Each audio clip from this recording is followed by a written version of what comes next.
नमस्कार। राजा दियोदास की कथा आगे का भाग।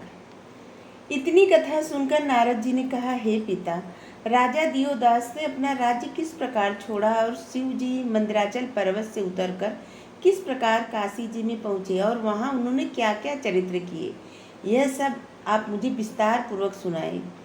ब्रह्मा जी बोले, हे पुत्र, जब शिव जी ने यह देखा कि गणेश जी भी काशी से लौटकर नहीं आए तो उन्हें बहुत चिंता हुई। फिर उन्होंने विष्णु भगवान जी की ओर देखते हुए कहा कि हे विष्णु जी, तुम संपूर्ण संसार को आनंद प्रदान करने वाले तथा सबका पालन करने वाले हो। हम तुम्हें अपने प्राणों से भी अधिक प्रिय समझते हैं। देखो, अब तक हमने बहुत से लोगों को काशी भेजा, परंतु वे सब लोग वहीं स्थित हो गए। न तो उन्होंने हमारा काम ही पूरा किया, न ही लौट के आए। पता नहीं उन्हें किस विपरीत परिस्थिति ने घेर लिया। हम तुमसे यह कहते हैं कि अब तुम ही जाकर हमारे कार्य को पूर्ण करो। तुम अन्य लोगों के समान वहीं मत रह जाना। अब तुम वह उपाय करो जिससे हमारा यह कार्य भी सिद्ध हो जाए। तुम स्वयं भी बुद्धिमान हो, अतः अधिक और क्या समझाएं। हे नारद, भगवान सदाशिव के मुख से निकले हुए वचनों को सुनकर विष्णु भगवान ने कहा, हे प्रभु, आप पर ब्रह्म है। हमारा तो आप पर यह विश्वास है कि आप संपूर्ण यश और अपयशों को दिलाने वाले हैं। आप यदि किसी की सेवा करने की आज्ञा देते हैं तो उसका सौभाग्य समझना चाहिए। सब लोग अपनी अपनी बुद्धि के अनुसार अनेक उपाय करते हैं, परंतु उनकी सिद्धि आपके ही हाथ में रहती है। सभी सांसारिक कार्य आपकी कृपा के बिना निष्फल हो जाते हैं। आप ही सब कर्मों के साक्षी तथा सबको जीवन दान देने वाले हैं। संपूर्ण मंत्र आपके ही अधीन रहते हैं। आपकी कृपा से सब कार्यों की पूर्ति होती है। आपकी शुभ दृष्टि द्वारा ही जीव को आनंद प्राप्त होता है। आपकी प्रदक्षिणा करके यदि कोई कार्य किया जाए तो वह अवश्य ही सफल होता है। अब यदि आप स्वयं आज्ञा देकर इस कार्य को करने के लिए भेज रहे हैं तो मैं अपनी माया के बल पर इसे पूर्ण करूंगा। मुझे मुहूर्त देखने की कोई आवश्यकता नहीं है, क्योंकि जिस समय आपने आज्ञा दी वही मेरे लिए सर्वश्रेष्ठ मुहूर्त है। मैं अब शीघ्र ही काशी पहुंचता हूं और आप विश्वास रखें, प्राण चले जाने पर भी मैं इस कार्य को पूर्ण करूंगा। हे नारद, इतना कहकर विष्णु भगवान जी ने शिव जी को बारंबार प्रणाम किया। इसके बाद वे उनकी स्तुति करते हुए काशीपुरी चले गए। जिस समय वे काशी पहुंचे वहां की सुंदरता देखकर उन्हें बहुत प्रसन्नता हुई। उन्होंने मस्तक नवाकर सर्वप्रथम काशी को प्रणाम किया। फिर उस स्थान को गए जहाँ गंगा और वरुणा नदी परस्पर मिलती है। उन्होंने वहाँ हाथ पांव धोकर आचमन किया तथा स्नान करके शिव जी का पूजन किया। जिस स्थान पर उन्होंने स्नान किया वह स्थान उसी दिन से पादोदक तीर्थ के नाम से संसार में प्रसिद्ध हुआ। वहाँ जो व्यक्ति भगवान विष्णु जी की पूजा करते हैं उन्हें संपूर्ण पापों से मुक्ति मिलती है। विष्णु जी ने वहाँ आदि केशव नाम के स्वरूप का भी पूजन किया। जिस स्थान पर वह मूर्ति प्रतिष्ठित है उसे श्वेत दीप कहकर पुकारा जाता है। वहीं क्षीरोदधि आदि अनेक तीर्थ और भी हैं। वहाँ स्नान करने से मनुष्य के संपूर्ण पाप नष्ट हो जाते हैं। उस तीर्थ से दक्षिण की ओर चक्र तीर्थ, गदा तीर्थ, पद्म तीर्थ, रमा तीर्थ, गरुड़ तीर्थ, नारद तीर्थ तथा प्रहलाद तीर्थ आदि अनेक तीर्थ हैं। उन सब में स्नान करने से मनोकामनाएं पूर्ण होती हैं और मनुष्य सभी पापों से। ब्रह्मा जी ने कहा, हे नारद, विष्णु जी अपनी आदि केशव मूर्ति में प्रविष्ट होकर काशी में स्थापित हुए और कुछ अंशों से निकलकर शिव जी के कार्य में लगे, मतलब प्रवृत्त हुए।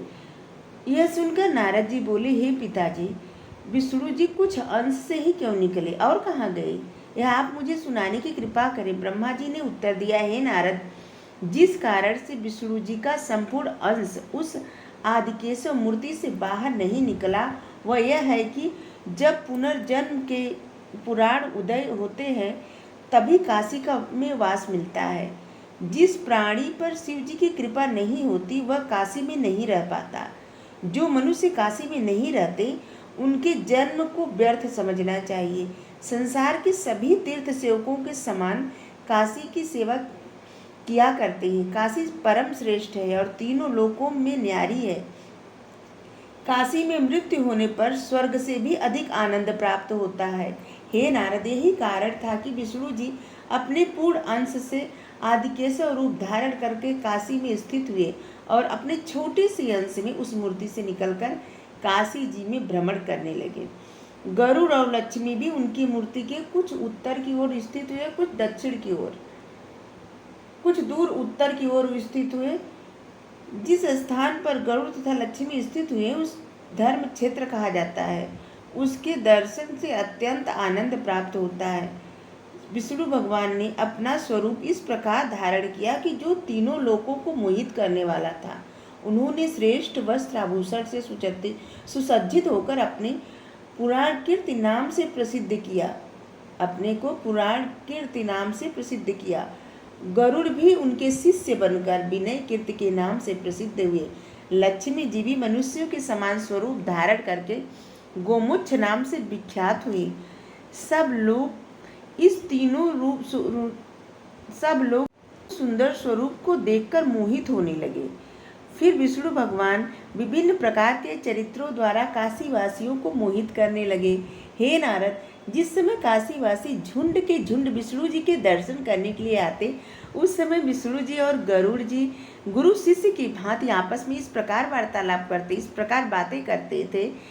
शिष्य गरुड़ जी, जिन्होंने अपना नाम विनय कीर्ति रख के छोड़ा था, पुराण कीर्ति के नामक विष्णु भगवान की स्तुति करते हुए कहते, हे गुरु जी, आप उस धर्म का वर्णन करने की कृपा कीजिए जिससे संसार को आनंद प्राप्त होता है।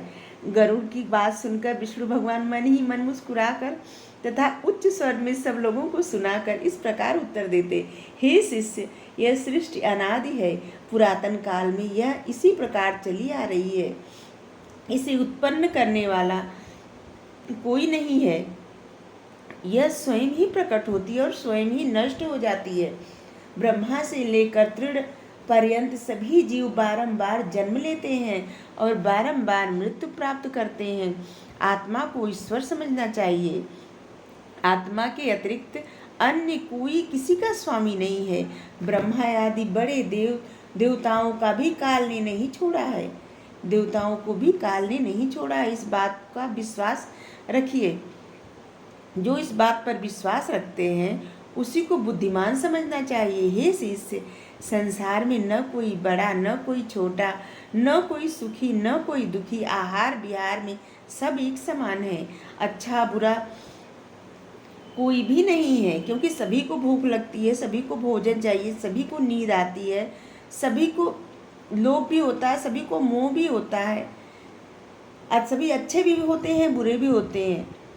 किसी को न तो पाप लगता, न कोई निष्पाप रहता। भोजन सबको तृप्त करता है, पानी सबकी प्यास बुझाता है। मृत्यु का भय ऐसा है, देवताओं को भी लगा रहता है। ब्रह्मा और विष्णु जी भी उससे भयभीत रहते हैं। जितने भी शरीरधारी हैं वे सब विद्या, बुद्धि और ज्ञान के कारण से एक ही हैं। संसार में मनुष्य को केवल एक ही बात का ध्यान रखना चाहिए कि वह यह है कि किसी भी जीव को दुख देना पाप है। प्राणियों पर दया करने के समान अन्य कोई धर्म ही नहीं है। 4 वेद, 18 पुराण, 6 शास्त्र इस बात से सहमत हैं।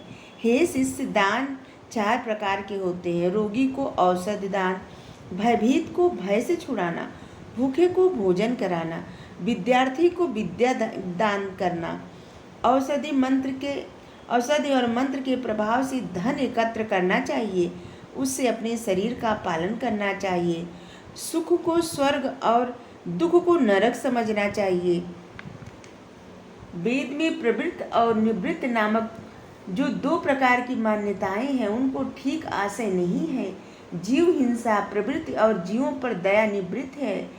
वेदांत यह वचन है कि प्रत्यक्ष से बढ़कर प्रमाण योग्य कोई बात नहीं है। तुम अपने मन में विचार करके स्वयं देखो कि जो लोग यज्ञ में जीवों को बलिदान करके उन्हें मार डालते हैं, स्वर्ग प्राप्त करने की इच्छा में अग्नि में तिल, घी आदि को जलाते हैं, भला सबसे बढ़कर आश्चर्य और क्या होगा। यह तो बिल्कुल व्यर्थ की बातें हैं। हे नारद, इस प्रकार पुराण कीर्ति नामक विष्णु ने धर्म के विपरीत बहुत सी बातें कही। इन बातों को सुनकर काशी निवासी मोहित हो गए। पुराने धर्म से उनका चित्त उचटने लगा। जिस प्रकार विष्णु भगवान जी ने पुरुषों को मोहित किया, उसी प्रकार लक्ष्मी जी ने भी स्त्रियों को बौद्ध धर्म का उपदेश करके उन्हें उल्टी बातें सिखा दी और उन्हें अपने अधीन कर लिया। उन्होंने स्त्रियों को केवल शरीर पालन करने की शिक्षा दी तथा अपने उपदेश से पतिव्रत धर्म को व्यर्थ सिद्ध कर दिया। उन्होंने वर्ण आश्रम धर्म को समाप्त करने देने वाले अपने उपदेश दिए। हे नारद, उनके उपदेश का सारांश यह था, वेद जिसे आनंद स्वरूप ब्रह्मा कहते हैं वह अन्यत्र कहीं नहीं, अपितु उसका तात्पर्य यह है कि जब तक इस शरीर की इंद्रियां शिथिल नहीं होती तब तक शुद्ध आनंद भोग करना चाहिए। परोपकार के लिए इस प्रकार तैयार रहना चाहिए कि यदि कोई मनुष्य अपना शरीर मांगे तो उसे दान कर देना चाहिए। उसकी उत्पत्ति का भी धिक्कार है। कौवे, कुत्ते, सियार, कीड़े आदि इसे अपना भक्ष्य बनाते हैं। यह एक न एक दिन अवश्य ही जल जाता है, तब इसे रखने से भी क्या लाभ। यदि अन्य जीवों को इसके द्वारा कोई लाभ न पहुंच सके तो उससे क्या मिलेगा। इससे तो अच्छा है कि लोगों को लाभ पहुंचाए, यही उत्तम है। यदि संपूर्ण सृष्टि की उत्पन्न करने वाले ब्रह्मा जी को माना जाए कि सब लोग आपस में भाई के समान हैं, फिर उन्होंने परस्पर विवाह करके अधर्म क्यों किया। इससे सिद्ध होता है कि सृष्टि को उत्पन्न करने वाला ब्रह्मा नहीं। इस संबंध में वेद जो कहते हैं वह मिथ्या है। वेदों के कहने पर कभी नहीं चलना चाहिए। जिन 4 वर्णों का वर्णन किया जाता है कि यदि उन पर विचार किया जाए तो वह भी मिथ्या प्रतीत होती है, क्योंकि यह शरीर 5 तत्वों में उत्पन्न होता है, 5 तत्वों में विलीन हो जाता है। इस प्रकार जब सभी लोग 5 तत्वों से उत्पन्न होते हैं तब उनमें अलग अलग वर्ण किस प्रकार से हो सकते हैं। जाति के विचार को झूठा समझना चाहिए और यह जानना चाहिए कि सब मनुष्य परस्पर एक समान है। हे नारद, इस प्रकार की बहुत सी अपने धर्म के विपरीत बातें बता रहे थे, क्योंकि जिससे राजा दियोदास के प्रजा के मन में अधर्म आ जाए और वो लोग अपने धर्म से भ्रष्ट हो जाए और जिससे राजा दियोदास को काशी से हटाया जा सके। ठीक है। हे नारद, इस प्रकार बहुत सी बातें करके लक्ष्मी जी ने स्त्रियों को पतिव्रत धर्म को छुड़ा दिया। विष्णु जी और लक्ष्मी जी के इन उपदेशों का काशी की प्रजा पर ऐसा प्रभाव पड़ा कि सब लोग अपने धर्म को त्याग कर अपनी इच्छा अनुसार भोग विलास करने लगे। सब पुरुष स्त्रियों के कहने में चल उठे। स्त्रियां जो कहती उसी के अनुसार आचरण करते। इस प्रकार धर्म विरुद्ध आचरण करने से सब और पाप फैल गया। उस समय राजा दियोदास ने ब्राह्मण रूपी गणपत का स्मरण कर राज्य कार्य में से अपना हाथ खींच लिया। अपनी प्रजा की ऐसी दशा देखकर उनकी बात को सत्य समझकर वह इस प्रतीक्षा में रहने लगा कि कब दूसरा ब्राह्मण आवे और मेरे मन के दुख को दूर करे, और इसी चिंता में वह दिन